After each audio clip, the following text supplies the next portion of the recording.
ओम नारायण ऋषिकेशं गोविंदं गरुड़ध्वजं वासुदेवं हरिं कृष्णं केशवं प्रणमाम्यहम्। वसुदेवसुतं देवं कंसचाणूरमर्दनं देवकी परमानन्दं श्रीकृष्णं वन्दे जगद्गुरुम्। गुरुर्ब्रह्मा गुरुर्विष्णु गुरुर्देवो महेश्वरा गुरुर्साक्षात् परब्रह्म तस्मै श्रीगुरवे नमः।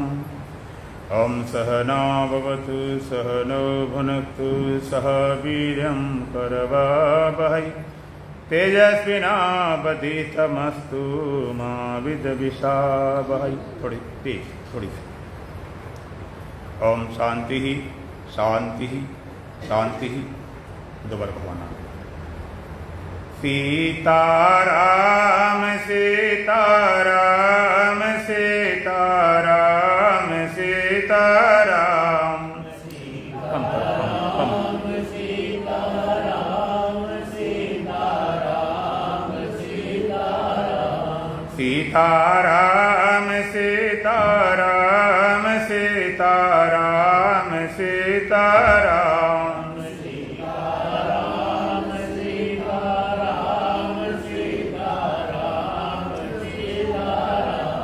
राधे श्याम राधे श्याम राधे श्याम राधे श्याम राधे श्याम राधे श्याम राधे श्याम राधे श्याम राधे श्याम राधे श्याम राधे श्याम राधे श्याम।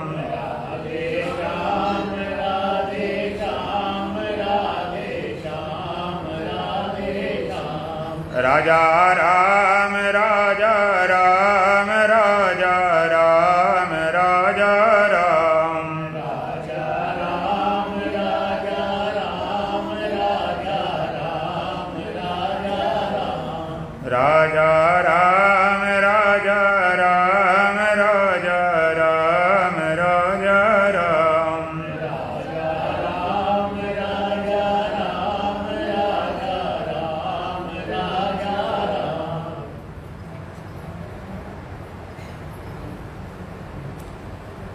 हे जग सराय मुसाफिर खाना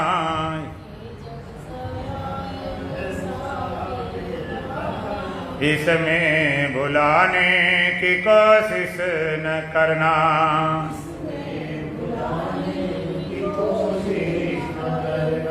आई हो गर्भे सगरे न बिता लो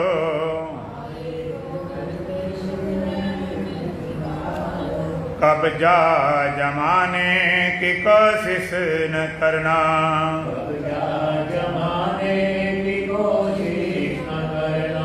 तेरे से पहले अनेक मुसाफिर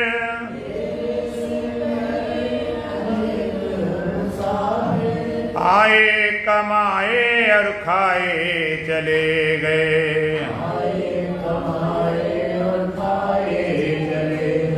ना खुद रहे ना गए साथ लेकर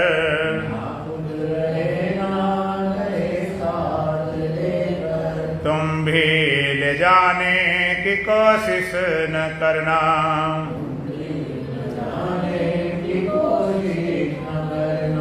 ये जग सराय मुसाफिर खाना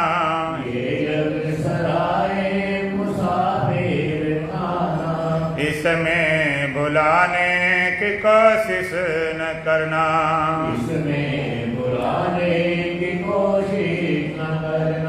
आई हो गर्भे सगरे न बिता लो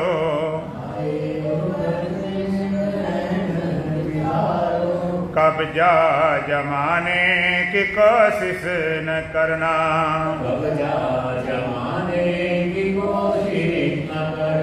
ये दुनिया ये दौलत अमानत प्रभु की।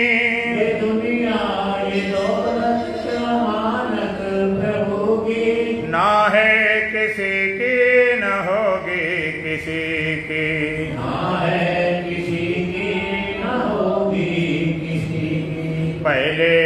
कभी भी हुई ना किसी की,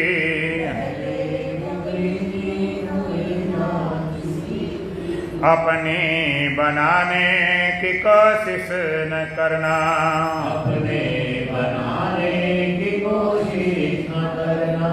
ये जग सराय मुसाफिर खाना, ये जग सराय मुसाफिर खाना। इसमें बुलाने की कोशिश न करना, इसमें बुलाने की कोशिश न करना। आई हो गर्भी सगरे न बिता लो,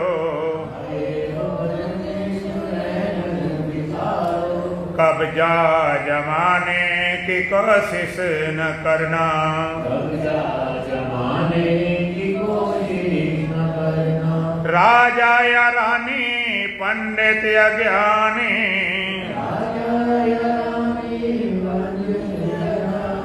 योगी तपी और अवतार दाने, जो आए हैं उनको जाना पड़ेगा, जो आए हैं उनको जाना पड़ेगा। ममता बढ़ाने की कोशिश न करना, ममता बढ़ाने की कोशिश न करना। ये जग सराय मुसाफिर खाना, ये जग सराय मुसाफिर खाना। इसमें बुलाने की कोशिश न करना, इसमें बुलाने की कोशिश न करना। आई हो गर्भी सगरे न बिता लो, आए हो कब्जा जमाने की कोशिश न करना, कब्जा जमाने की कोशिश न करना। 84 चक्कर में गोता लगाया, 84 चक्कर में गोता लगाया। मुश्किल से नर्तन का चोला ही पाया, मुश्किल से नर्तन का चोला ये पाया। सौभाग्य से आज मौका मिला है, ये मौका मिला है। मौका गमाने की कोशिश न करना, मौका गवाने की कोशिश न करना।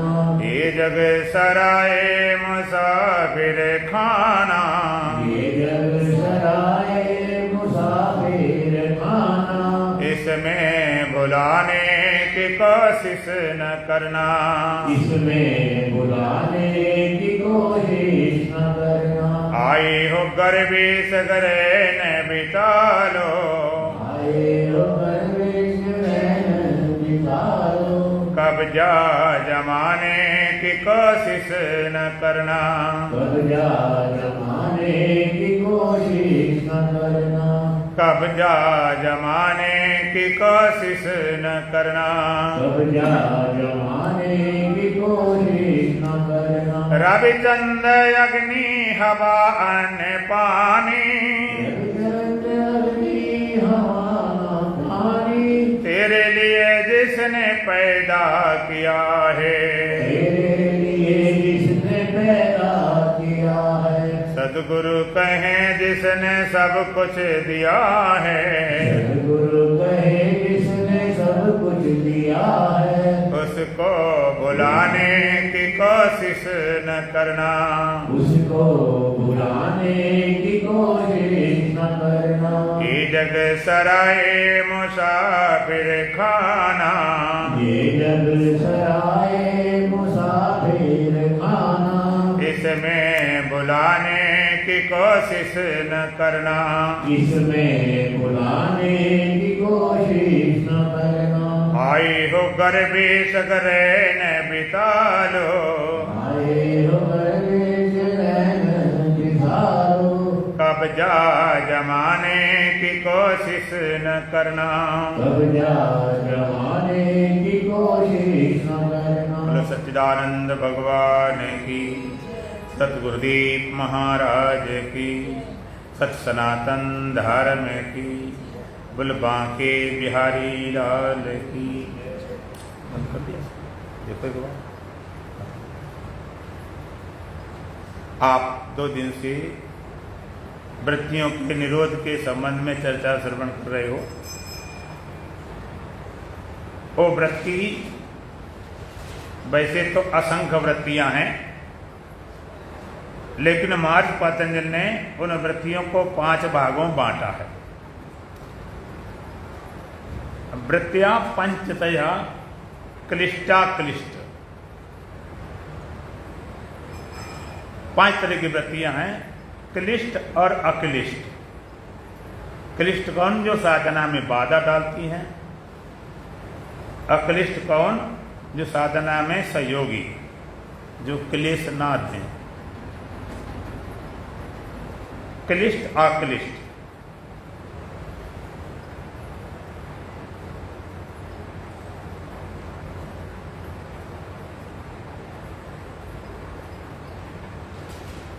तो क्लिष्ट अक्लिष्ट 5 तरह की वृत्तियां, 5 तरह की वृत्तियां, इनका निरोध करने का नाम योग है। 5 तरह की वृत्तियां कौन सी हैं? प्रमाण विपर्य विकल्प निद्रा स्मृत्या। प्रमाण विपर्य विकल्प निद्रा स्मृत्या। प्रमाण वृत्ति, विपर्य वृत्ति, विकल्प वृत्ति और निद्रा वृत्ति। इन्हीं वृत्तियों में 5 में सबका समावेश हो जाता है। प्रमाण वृत्ति, विपर्य वृत्ति, विकल्प वृत्ति, निद्रा वृत्ति, स्मृत वृत्ति। पहली प्रमाण वृत्ति। प्रमाण वृत्ति 3 तरह की होती है। प्रत्यक्षानुमान, आगमा, प्रमाणान। प्रत्यक्षानुमान, आगमा, प्रमाण। प्रत्यक्ष प्रमाण, अनुमान प्रमाण और आगम प्रमाण। प्रत्यक्षानुमानागमा प्रमाणान। 3 तरह की वृत्ति। प्रमाण वृत्ति 3 तरह की, प्रत्यक्ष, अनुमान और आगम प्रमाण। प्रत्यक्ष प्रमाण जैसे परमात्मा के लिए प्रत्यक्ष प्रमाण काम नहीं करता। प्रत्यक्ष रूप से जैसे आप खंबा देखते हो, दीवार देखते हो, सीधा लोग कहते हमने अपनी आंख से देखा है, वहां पर 4 लोग बैठे थे, अपने कान सुना है, ये गाली बक रहे थे। इंद्रियों द्वारा सीधा ज्ञान होता तो प्रत्यक्ष प्रमाण बोला जाता। प्रत्यक्ष, आंख से देखा, कान से सुना, खा के देखा, चख के देखा। तो परमात्मा के लिए प्रत्यक्ष प्रमाण नहीं काम कर सकता। न आंख से देख सकते हो, न कान से सुन सकते हो। भाई आंख से देखने कैसा परमात्मा, या सुनने उसकी क्या आवाज, या चख के देख लें, छू के देख लें, सूंघ के देख लें। तो प्रत्यक्ष प्रमाण, प्रत्यक्ष प्रमाण माने डायरेक्ट फीलिंग, सीधा अनुभव कराती इंद्रियां। तो परमात्मा के लिए प्रत्यक्ष प्रमाण काम नहीं करता। दूसरा है अनुमान प्रमाण। अनुमान का मोटे अर्थ में अंदाजा, अनुमान लगाते हैं, अंदाजा, अनुभव ने अनुमान। अनुमान सही भी होता, कभी गलत भी होता। अगर एकदम अभी इस समय शीतलहर चल जाए, बहुत ठंडी, तो आप कहोगे पीछे कहीं बर्फ गिरी होगी, बारिश हुई होगी। अचानक नदी में बाढ़ आ जाए तो कहेंगे कहीं से है, पीछे ज्यादा बारिश हुई, बाढ़ आ गई। अनुमान प्रमाण। कहीं धुआं दिखाई पड़ता तो लगता है आग होगी। तो ऐसी तरह से अनुमान प्रमाण भी परमात्मा के लिए नहीं लगता। अनुमान, अंदाजा लगाओ कैसा परमात्मा होगा, कैसा लगा। अनुमान प्रमाण काम नहीं करता। कुछ दिखाई पड़े तो अनुमान लगाओ, अंदाजा लगाते हैं। लोग कहते हैं ऐसा लगता है तुम बड़े दुखी हो सकता है वैसे कर रहा हो, अंदर से तो ठीक ही हो। कभी भी आप धोखा खा जाते कि ये बहुत अच्छे व्यक्ति हैं, बड़े सज्जन, कपड़ा बढ़िया पहने, बातचीत ठीक से करे, बड़ा प्रेम, और बाद में पता चला तुम्हारी जेबें काट ले गए। अनुमान प्रमाण, तो परमात्मा के लिए प्रत्यक्ष प्रमाण करता है ना काम ना अनुमान प्रमाण। तीसरा है आगम प्रमाण। आगम प्रमाण क्या है? आगम प्रमाण श्रुति प्रमाण, वेद प्रमाण, उपनिषद प्रमाण, आत्मवेता ब्रह्मवेताओं की वचनों के प्रमाण, आगम प्रमाण। कि भाई ये वेद में कहा गया है, ये उपनिषदों में कहा गया है, ये भगवान कृष्ण की गीता में बोला गया है, ये पहुंचे हुए संत ज्ञानी गुरुजन बताते हैं, आगम प्रमाण। तो ये होता है आगम प्रमाण। 3 तरह की प्रमाण वृत्ति। इसके बाद में विपर्य वृत्ति। विपर्यो मिथ्या ज्ञान मा तद्रुप प्रतिष्ठम, अतद्रुप प्रतिष्ठम मिथ्या ज्ञानम विपर्य। विपर्य वृत्ति क्या है? जो उस वस्तु के स्वरूप प्रतिष्ठित नहीं है, हम उसको सीधा भाषा में उल्टा ज्ञान। विपर्य वृत्ति कौन सी थी? उल्टा ज्ञान। होती कोई चीज लगती कुछ है। जैसे रस्सी में सर्प मालूम पड़ता है, वहां क्या विपर्य वृत्ति है? ना तो रस्सी सर्प बन गई है और ना कुछ इसमें परिवर्तन आया। कुछ चीज लगती कुछ है, विपर्य। जैसे हमें लगता है कि भाई सूर्य निकला पूरब से पश्चिम, चला गया, डूब गया, सूर्य घूमता है जबकि पृथ्वी घूमती है। तो विपर्य वृत्ति, उल्टा ज्ञान। विपर्य वृत्ति, रस्सी पड़ी, उसमें सांप लग गया, आप डर रहे हो कि सांप न काट ले और पीछे पीछे तरफ भाग रहे हो, और पीछे मान ले सचमुच सांप खड़ा हो, उसका डर नहीं लग रहा, लेकिन जिसमें रस्सी में सांप लग गया उसका डर लग रहा। उल्टा ज्ञान, वस्तु नहीं। तो विपर्य वृत्ति उल्टा ज्ञान कराने वाली वृत्ति। वस्तु कुछ लगती कुछ। लगना हमेशा सत्य नहीं हुआ, बहुत चीजें लगती रहती हैं। लगता आकाश में रखा हुआ है, कहीं भी लगता तो ये भी हम आदमी है, शरीर है, आत्मा लगती नहीं। तो विपर्य वृत्ति, प्रमाण विपर्य विकल्प वृत्ति। विकल्प वृत्ति क्या है? शब्दानुपाती वस्तु शून्य विकल्प। शब्द ज्ञानानुपाती वस्तु शून्य विकल्प। शब्द ज्ञानानुपाती, जो ज्ञान शब्द जनित ज्ञान के साथ होने वाला है, माने वस्तु नहीं है, केवल शब्द से उस वस्तु को खड़ी कर लेते हैं। वहां पर वस्तु है ही नहीं, बिल्कुल केवल विकल्प मात्र है। जो ज्ञान शब्द जनित ज्ञान के साथ साथ होने वाला है, शब्द के साथ होने वाला, वास्तविक उसकी सत्ता नहीं। विकल्प वृत्ति, विकल्प करके पता नहीं हम क्या कर लेते हैं। मन ख्याल करके क्या कर ले? मन ही देवी देवता, मन ही भूत पिशाच। विकल्प। आप जरा विचार करें, जब आप सोए होते, सपने में जगत खड़ा होता है और वहां पर, और जिस समय जगत सपने में आप देखते हो और चांद जैसा हो, सपने में सब आस्तिक होते, कोई नास्तिक होते ही नहीं। सपना जो भी दिखाई दे सब सच्चा लगता। आप सपना देखते हो, चाहे उल्टा सीधा कैसा भी हो, उसमें सच्चा लगता है कि झूठा?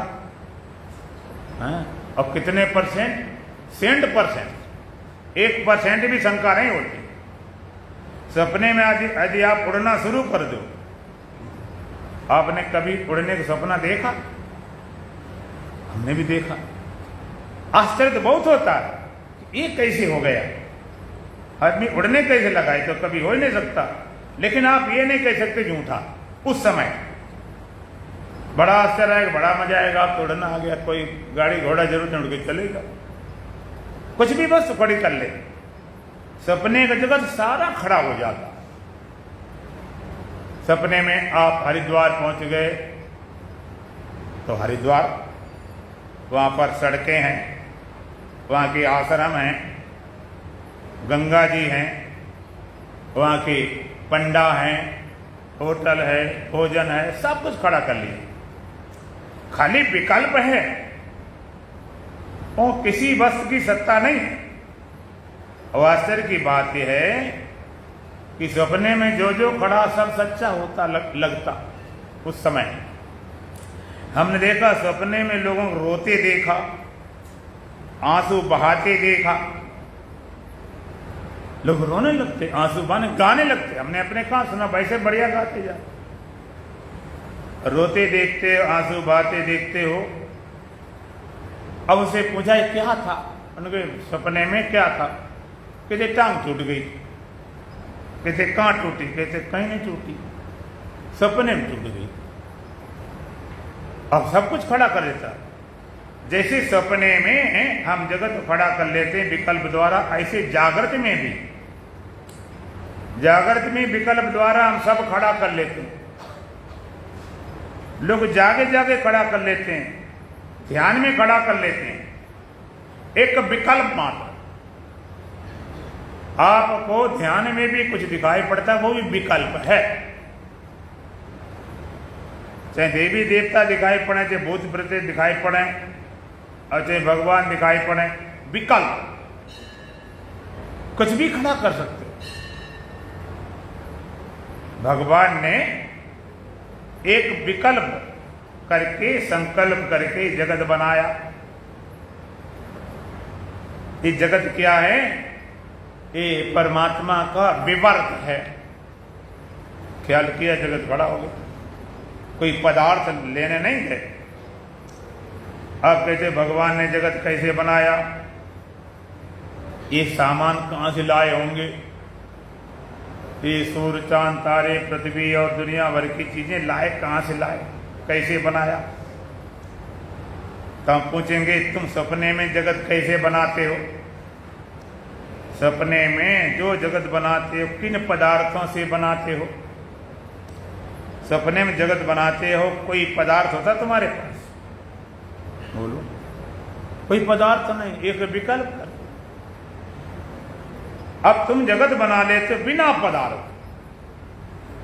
तो परमात्मा बना दे, कौन सी बड़ी आश्चर्य वाली बात है। बिना पदार्थ सारा जगत बना दिया। मन जगत कैसे बना? विचार करके देखो प्यारे, जगत बना है मन से।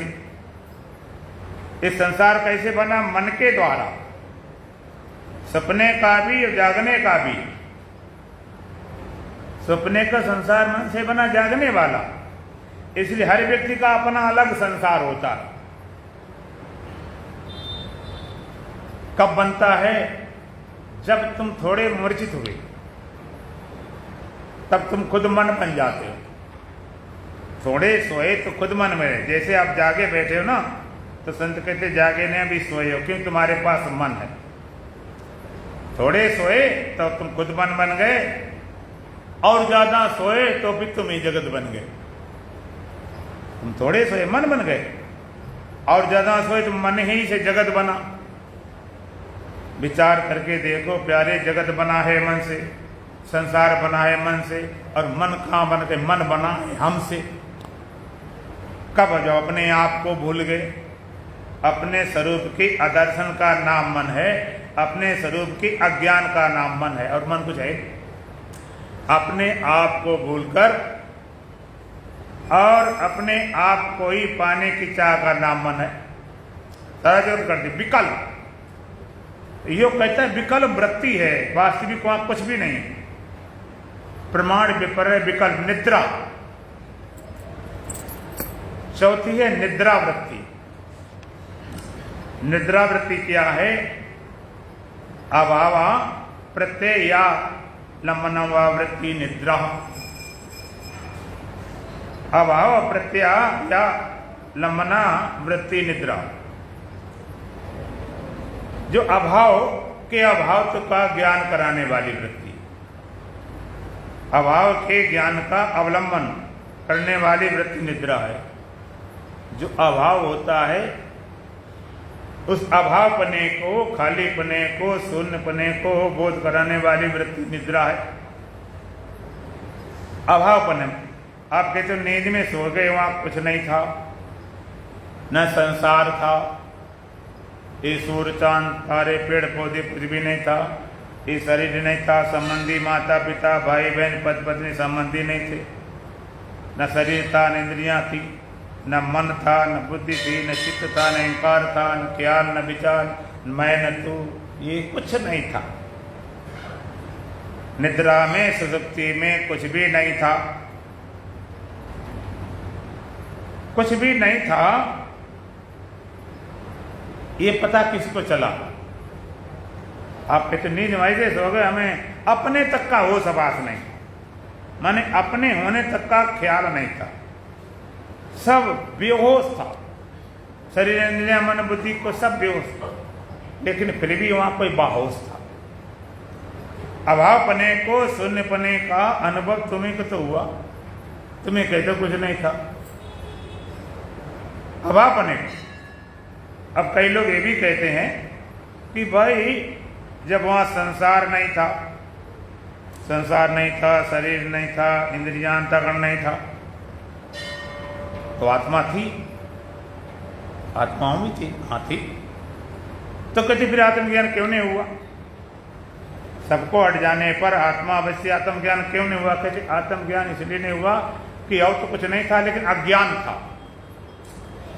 अज्ञान था इसलिए नींद में किसी को आज तक आत्मज्ञान ब्रह्म ज्ञान नहीं हुआ आज तक। तो अभाव के अभाव को अवलंबन करने वाली वृत्ति वहां भी वृत्ति थी। यो कहता है त्रिपुटी जागृत में होती, सपने में, निद्रा में भी होती, लेकिन बीज रूप से होती, इसलिए उसका पता नहीं चलता। तो अभावपने को, शून्यपने महसूस करने वाली वृत्ति निद्रा वृत्ति, सब सो गया, सब खो गया था, लेकिन वहां पर एक वृत्ति ऐसी थी अभावपने को महसूस कर रही थी वहां। और आखिरी पांचवी वृत्ति है स्मृत वृत्ति। स्मृत वृत्ति क्या? अनुभूति विषया संप्रमोषा स्मृति। अनुभूति विषय या संप्रमोषा स्मृत वृत्ति, अनुभव किए हुए विषय का न छिपना अर्थात प्रकट होना स्मृत वृत्ति है। स्मृत वृत्ति जैसे हम इसमें प्रवचन कर रहे हैं, या कोई नेता भाषण देता है, कोई कॉलेज में प्रोफेसर है, लेक्चरर अपना पढ़ाता, तो क्या होता है? स्मृत वृत्ति। जैसे कोई किताब लेकर पढ़ रहा है तो अलग बात, लेकिन जैसे किसी विषय पर जब कुछ बोलना होता है तो स्मृत वृत्ति चालू हो जाती है। जो हमने आज तक पढ़ा है, सुना है, अनुभव किया है, वो सारी स्मृतियां अपने आप आना शुरू कर देती। जैसे पानी जब खींचता है ना, आपका समरसेबल होता, पानी नीचे से खींचता पृथ्वी, तो ऐसा नहीं कि गट्टा भरा हो वहां पर, वहां थोड़ी सेफ्टी होती है, जब खींचता चारों तरफ से पानी भागता है और उसमें जमा होता, खींचता चलाता। इस तरह स्मृत वृत्ति चालू होती है, तो जो उसके पढ़ा हुआ सारा संस्कार, जैसे आप कहते हो कि इसके पास इसने एमए किया, पीएचडी की, इसने डिग्री की, इतना इसने पढ़ रखा है, अब पढ़ रखा है, अब वो सर्टिफिकेट पकड़ा दे कि ये देखो, तो सर्टिफिकेट थोड़े पढ़ाई रखी, वो तो एक प्रमाण बस है, भारत उसी के अंदर है। कोई मैकेनिक बहुत होशियार होता है और उसने तुम्हारी घड़ी ठीक कर दी, आपका लैपटॉप सही कर दिया, फोन सही कर दिया, और उसने जिंदगी पूरी खपाई इस विद्यापान। तुम कहते हैं यार क्या 5 मिनट लगे और तुम 500 रुपये मांग रहे, 10 मिनट लगे इतने क्यों मांग रहे हो? आपके 10 मिनट दिखाई पड़ते लेकिन ये नहीं दिखाई पड़ता पूरी जिंदगी लगाई वो कहाँ गई? ऐसे थोड़े तैयार हो गया। स्मृत वृत्ति, स्मृत वृत्ति में जो पड़ जाता है वो अपने आप सब प्रकट होना शुरू हो जाता। इसलिए वक्ता बोलता हो बीच में अगर कट कर जाए, स्मृति खंडित हो गई तो कहीं तुम्हारा कहीं पहुंच जाए, शुरुआत कहीं गई और कहीं पहुंच जाए। स्मृत वृत्ति में सब पड़ा होता है। स्मृत वृत्ति अगर खत्म कर दी जाए, तुम्हारी स्मृति पहुंच दी जाए। एक व्यक्ति की एक बार सर में चोट लग गई, उसकी स्मृति चली गई, बहुत बड़ा डॉक्टर था, अब उसे पता ही नहीं, डॉक्टरी दूर रहा, पहचानना मुश्किल और शरीर बिल्कुल स्वस्थ। फिर उसको पढ़ाया गया 1, 2, 4 क्लास में, सारा पहले का था। कई बड़े बड़े जो होते क्रिमिनल लोग पकड़ ले जाते हैं, ऐसे बिजली शॉर्ट लगा के तुम्हारी स्मृति खत्म कर दें, तुम्हारा सारा ज्ञान खत्म। तो 5 तरह की वृत्तियां होती, प्रमाण, विपर्य, विकल्प, निद्रा, स्मृतियां, 5 तरह की वृत्तियां। इनमें सारी वृत्तियों का समावेश हो जाता है। दुखाकार, सुखाकार, कामाकार, क्रोधाकार, चिंताकार, भयाकार, देहाकार, पदार्थाकार, इन सारी वृत्तियों का निरोध करना योग है। सब वृत्त्यात्मक है, सारा ज्ञान तुम्हारा वृत्ति रूप है। बिना वृत्ति बने कोई ज्ञान नहीं होता। 2 तरह के पदार्थ होते हैं, एक ज्ञात सत्ता वाले पदार्थ, एक अज्ञात सत्ता वाले पदार्थ। ये सब थोड़े समझने पड़ेंगे। ज्ञात सत्ता वाले पदार्थ और अज्ञात सत्ता वाले पदार्थ क्या होते हैं? ज्ञात सत्ता वाले पदार्थ होते हैं जब ज्ञात होते तब सत्ता होती, बाद बाकी नहीं। अज्ञात सत्ता वाले पदार्थ जिनका ज्ञान न होने पर भी उनकी सत्ता है। जैसे आप घर छोड़ के यहां पर आ गए, इस समय घर छोड़ के यहां पर मंदिर बैठे हो, तो हम पूछेंगे अभी तुम्हें घर का ज्ञान है? इस समय घर का ज्ञान नहीं है, तो क्या आप कह दो घर नहीं है? अभी तो नहीं को घर नहीं है। घर का ज्ञान नहीं, घर कहीं चलाने गया, हम ज्ञान नहीं, हमारे द्वार से यहां पर आ गए, हमसे पूछे कोई आश्रम में क्या हो रहा, हमने भाई पूछे पता नहीं। हम ये तो नहीं कहेंगे आश्रम खत्म हो गया। अज्ञात सत्ता वाले पदार्थ जिनका ज्ञान होने पर भी सत्ता रहती है। आप सो जाते हो, संसार कोई ज्ञान नहीं रहता, तो आप नहीं कहते फिर संसार खत्म हो गया। अज्ञात होने पर जिनकी सत्ता रहे, ज्ञान न होने पर भी सत्ता रहे, उन्हें बोलते अज्ञात सत्ता वाले पदार्थ। और दूसरे ज्ञात सत्ता वाले पदार्थ माने जो ज्ञान होता तभी होते, न होते ही नहीं। जब उनका ज्ञान होता तब है, ज्ञान न हो तो होते नहीं। जैसे दुख है, चिंता है, भय है, अशांति है, शोक है, काम है, क्रोध है, मोह है, आनंद है। ज्ञात सत्ता वाले पदार्थ जिनका ज्ञान होता तब होते न, बाद बाकी होते नहीं। जैसे दुख है, इसको बोलते हैं ज्ञात सत्ता वाले पदार्थ। अच्छा, ऐसा कभी हुआ कि दुख तो हो और तुम्हें पता नहीं चलता हो? दुख आपको, दुख तो महाराज हमारे भीतर हमें, लेकिन पता नहीं है, ऐसा हुआ? अगर पता न हो तो दुख ही वृक्ष किस बात? पता ही तो हो रहा, दुख कुछ नहीं, पता ही होना दुख है। कोई गए हमें बड़ी महाराज चिंता है, चिंता, लेकिन हमें पता नहीं चिंता को रखी है, ये पता हो रहा है, फीलिंग हो रही, इसीलिए तो हो रही चिंता। इनका ज्ञान हो तो होते न, बाद बाकी होते ही नहीं। इनका ज्ञान होता कि चिंता अंदर है। अगर ये चिंता, अब क्या करते हैं, नशा क्या करता है, इनके ज्ञान खत्म करा देता, खत्म बात। अब भीतर है कि नहीं है, इनको बोलते हैं ज्ञात सत्ता वाले पदार्थ। ज्ञात होता, सत्ता होती, बाद बाकी नहीं। चिंता मालूम पड़ती है, चिंता मालूम पड़ती है। अच्छा, दर्द है, दर्द महसूस हो रहा है, तो आप ऐसे नहीं कह सकते हमारा दर्द हो रहा, हमें पता नहीं चला। अरे पता नहीं चले दर्द है काय का? तो इस संसार में ज्ञान सत्ता वाले पदार्थ। ज्ञान होता है तब लगता है बाद बाकी की कोई सत्ता नहीं। इन सारी वृत्तियों का निरोध करना योग है। जागृत भी वृत्ति रूप है, स्वप्ना वृत्ति रूप है, सुषुप्ति वृत्ति रूप है। तो दो तरीका बताया, या तो वृत्ति के पार जाओ या सजाती वृत्ति बनाओ। तीनों वृत्ति को पार चले जाओ, जागृत वृत्ति रूप, स्वप्ना वृत्ति रूप, सुषुप्ति वृत्ति रूप, तीनों से पार जाना। गुर प्रसादी त्रिपटी छोटे चौथा पद लेबले। एक सुखमनी साहब किसमें आता है, गुर प्रसादी त्रिपटी छोटे चौथा पद लेबले। एक बार हम लुधियाना गए थे। लुधियाना बहुत पुरानी, कोई 30 साल पुरानी बात।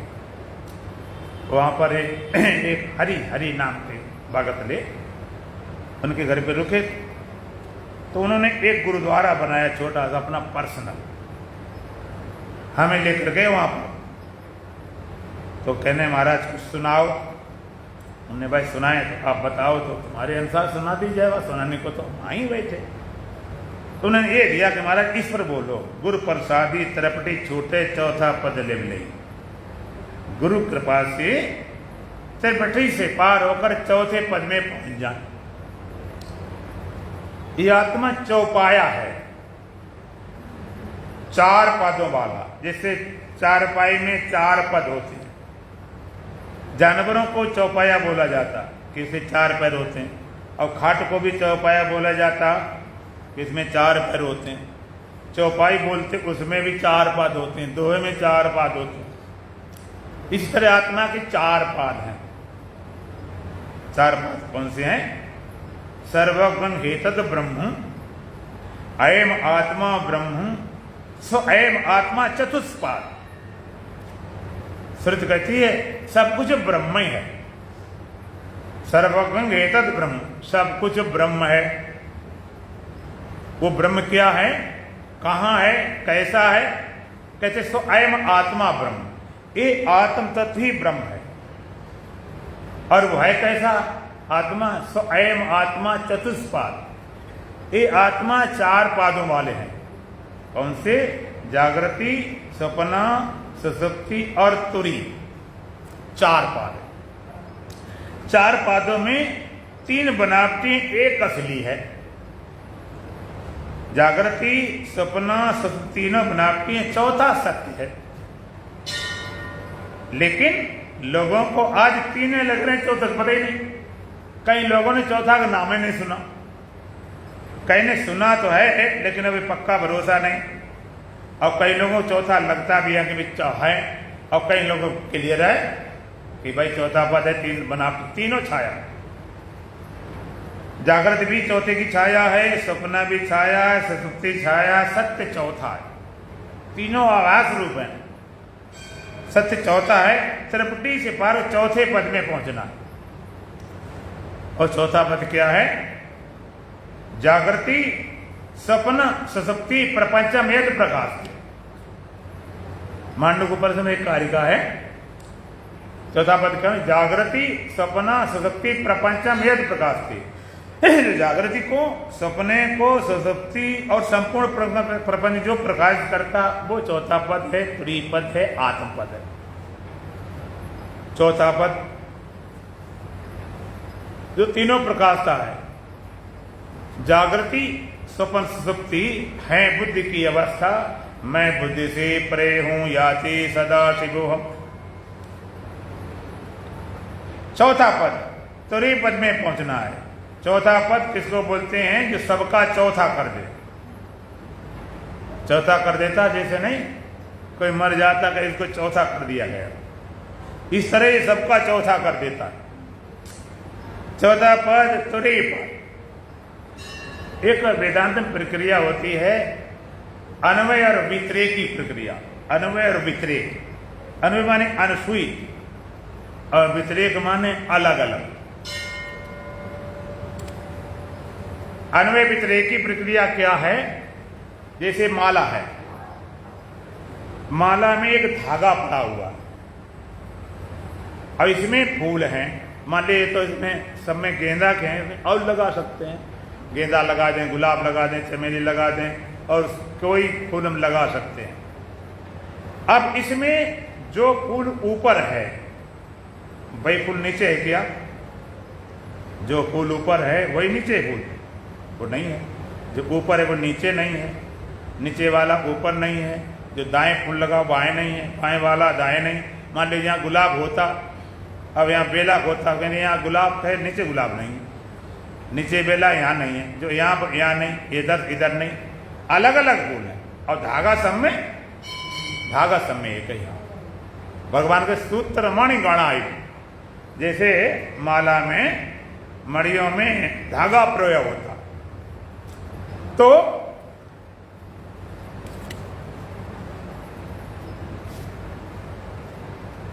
अवस्थाएं क्या हैं? अवस्थाओं व्यतिरेक है, आत्मा अनुसूयित है। जैसे पूरे सारे फूलों में धागा प्रयोग होता है, इसी तरह से सारी तीनों अवस्था में आत्मा पिरोई हुई है। क्या बिना धागा के माला बन सकता है? बन नहीं सकता। तो अवस्था में व्यतिरेक है, आत्मा अनुसूयित है। कैसे व्यतिरेक कैसे है? जैसे आप जागे बैठे हो, इसमें तुम्हारे पास कौन सी अवस्था है? जागृत वाली है। जागे बैठे हो, हम पूछे आप सपना देख रहे हो? इस समय इसमें आप सपना देख रहे हो? नहीं, सपना नहीं, तो खाली जागे ना, इसमें सपना है ना सुषुप्ति है, केवल जागे हैं। एक अवस्था है। अगर सपना आ जाए तो जागृत कैसे मानेंगे, और नींद आ जाए तो कैसे मानेंगे? केवल एक अवस्था है। और जब सपना देखते हो उस समय जागृति का ज्ञान होता है? नहीं। और नींद भी नहीं होती। जिस समय आप सपना देखते हो ना जागृति होती, निद्रा होती। निद्रा होती, सपने नहीं देख पाते, जागृत सपने होते ही नहीं। और जब नींद में जाते सुषुप्ति में, उसमें जागृति अवस्था होती क्या? सपना होता क्या? नहीं। अगर जागृत होता तो कैसे नींद आती? सपना तक कैसे नींद आती?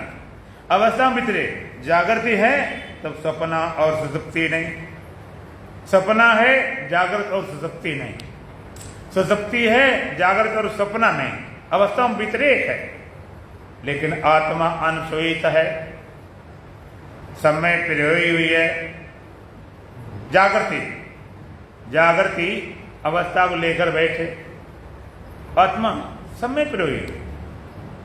और जागृत अवस्था को आप जान रहे हो, जगत को पूरे जान रहे हो।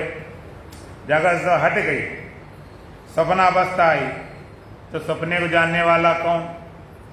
जागृति जान रहा तो वही है कि बदल गया? जो जागृत था वही सपना देख रहा, सपना भी चला गया। अब निद्रा आ गई, तो निद्रा में अभाव पने को जानने वाला कौन? वही है। वो बदलता नहीं।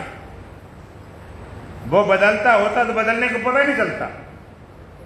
ट्रेन पटरी भागती है तो जितनी स्पीड में गाड़ी चलती है उतनी मजबूत पटरी बनाई जाती है। अगर कोई पटरी भी चलने लगे तो हो गया था और ज्यादा मजबूत। तो अवस्थाएं जिसके सारे दौड़ रही हैं वो बिल्कुल स्थिर है।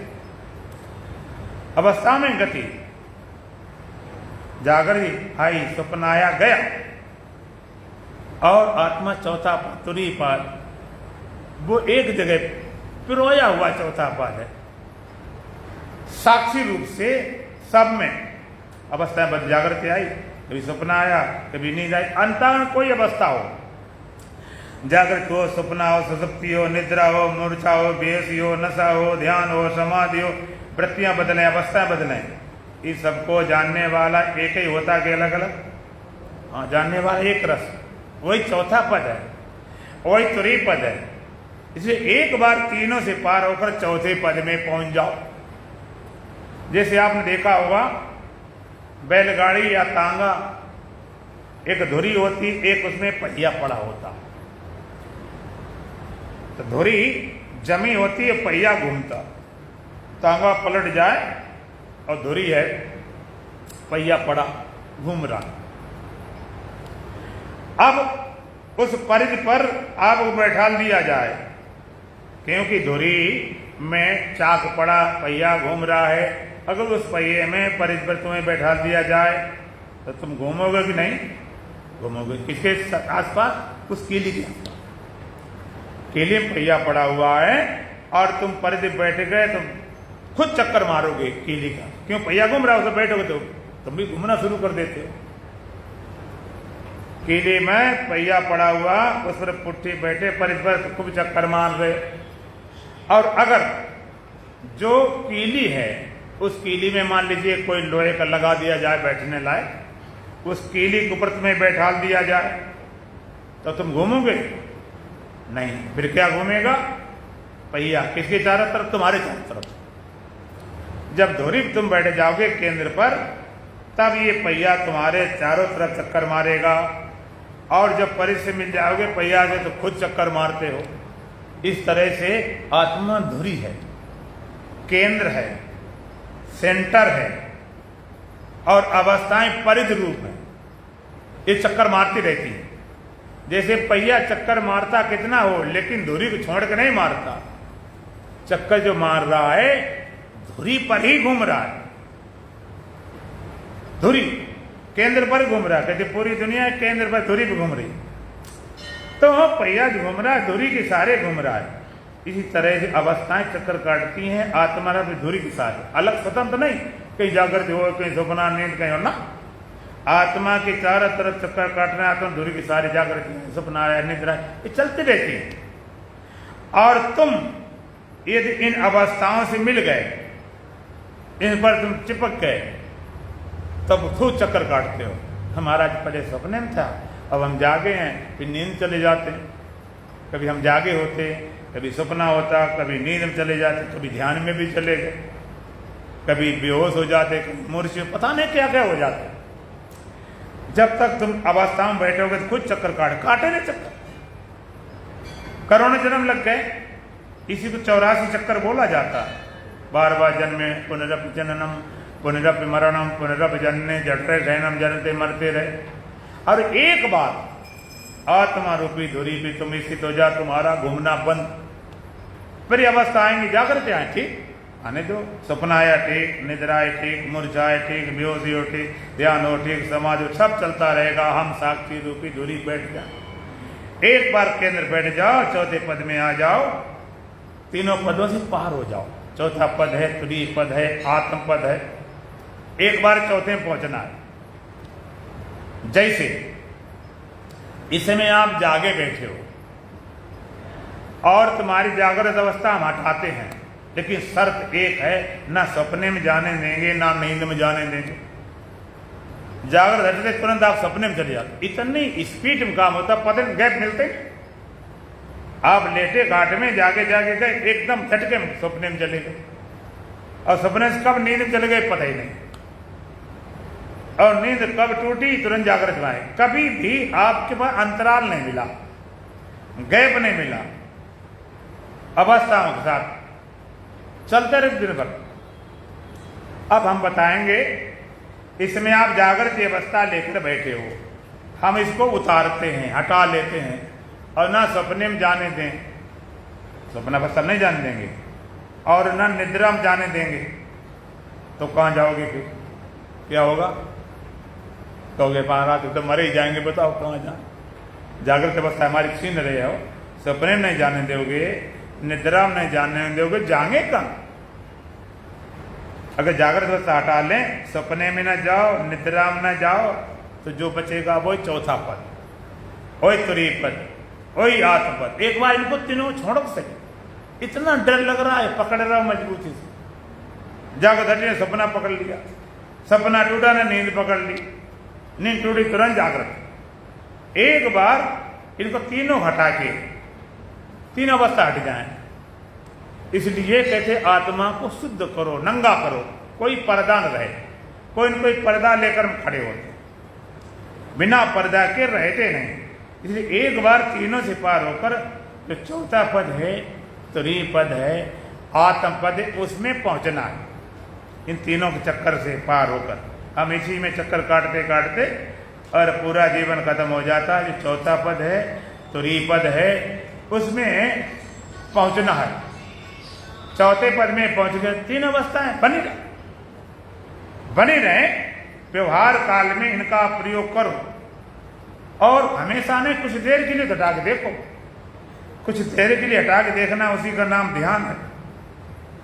और उनको अवश्य मिथ्या जान ले, उसी का नाम ज्ञान है।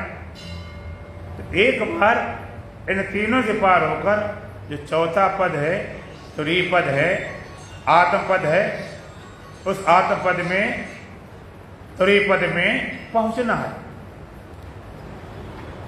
चौथा पद, तुरीय पद, आत्म पद, आपका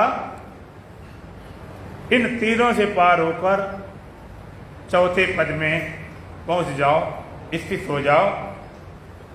तो दो ही तरीका है, या तो सजाती वृत्ति हो या सारी वृत्तियों को निरोध हो जाए। अपने आप तुम्हारा जो निज स्वरूप है उसमें आप स्थित हो जाओगे, तीनों से पार होकर चौथा पद। लेकिन हम देह में पकड़े इतनी मजबूती से, छोड़ने को तैयार नहीं। आपने देखा होगा जैसे कोई व्रत बनाना चाहे, रेखा गणित ज्योमेट्री का नियम है, यदि व्रत बनाना चाहो तो सबसे पहले आपको प्रकार चाहिए। और प्रकार लिया, एक तरफ नुकीला भाग, एक तरफ पेंसिल लगाते हो। और सबसे पहले हमें कितना बड़ा व्रत बनाना, उतनी त्रिज्या भरते हैं। त्रिज्या भरे, उसमें रेडियस, और सबसे पहले केंद्र स्थापित किया, हमें यहाँ बनाना है। तो नुकीला भाग केंद्र रख दिया और घुमा दिया, तो व्रत बन के तैयार हो गया। अब जो रेखा गणित का ज्योमेट्री नियम न जानता हो, उससे कहो देखो ये व्रत है, बोले हाँ व्रत है, परिध है। तुम कहो इसमें देखो केंद्र भी है, इसमें त्रिज्या भी है, व्यास है, रेडियस है। वो कहता कुछ नहीं, खाली व्रत ही व्रत है। ज्योमेट्री नियम नहीं जानता, वो कहते व्रत है, ना केंद्र है ना त्रिज्या, केवल व्रत है। लेकिन आप पूछना चाहते हैं, बिना केंद्र के, बिना त्रिज्या के व्रत बन सकता है क्या? बिना केंद्र के तो व्रत ही नहीं बनेगा, बने नहीं सकता, बने की तो दूर बात है। लेकिन जो नियम नहीं जानता वो व्रत व्रत है, केंद्र त्रिज्या कुछ नहीं। इसी तरह से देह रूपी परिध है, आत्मा केंद्र है, आत्मा केंद्र है और शरीर परिध है।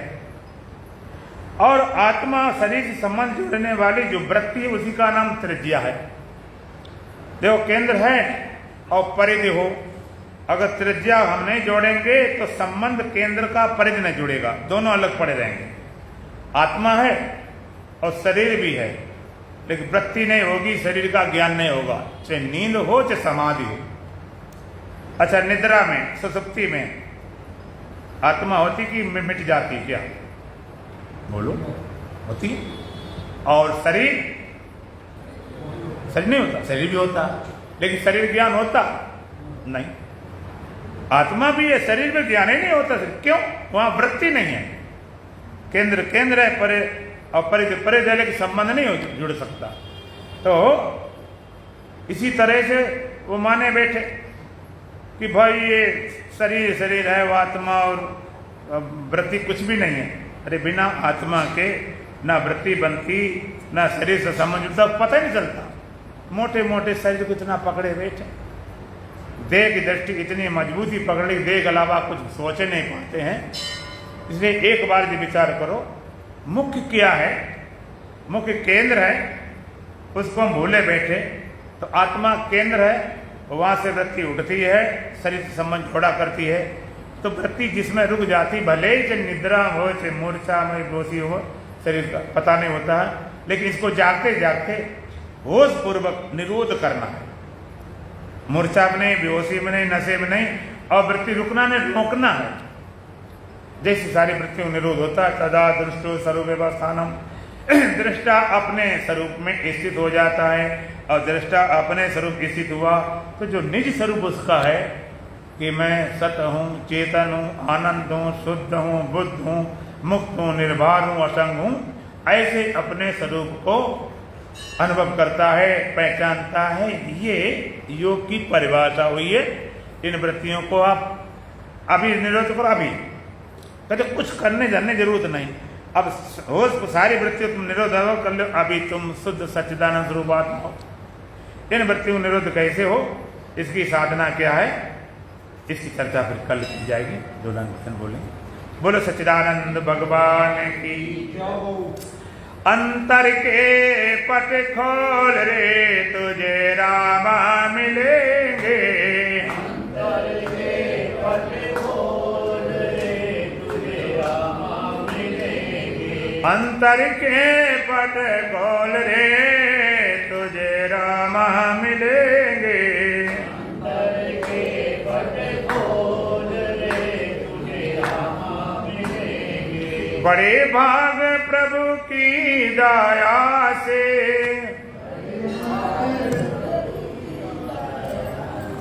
पायो तन अनमोल रे तुझे रामा मिलेंगे।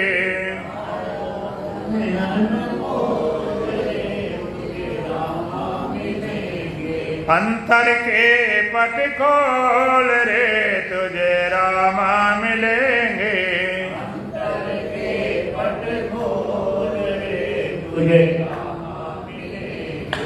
भटकत सदा विसरस चाखत,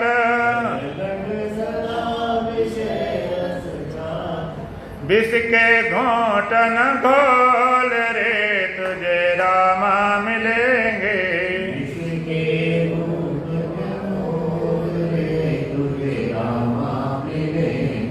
अंतर के पट खोल रे तुझे रामा मिलेंगे। अंतर के पट खोल रे तुझे रामा मिलेंगे। घट में बसता राम रमैया, घट में बसता राम रमैया। झूठ कपट मत बोल रे तुझे रामा मिलेंगे।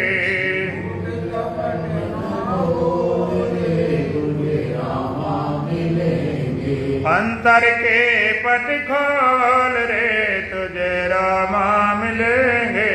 अंतर के पट खोल रे तुझे रामा मिलेंगे।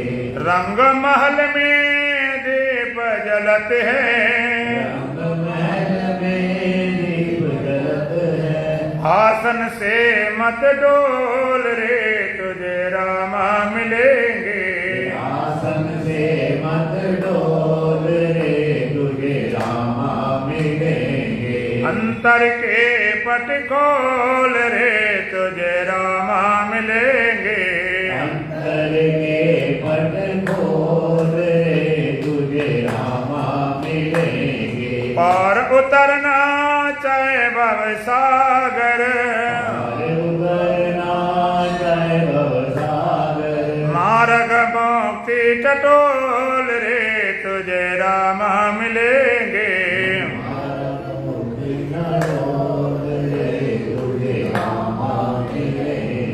अंतर के पट खोल रे तुझे रामा मिलेंगे। अंतर के पट खोल रे तुझे रामा मिलेंगे। सतगुरुदेव शास्त्र श्रुति भाषत,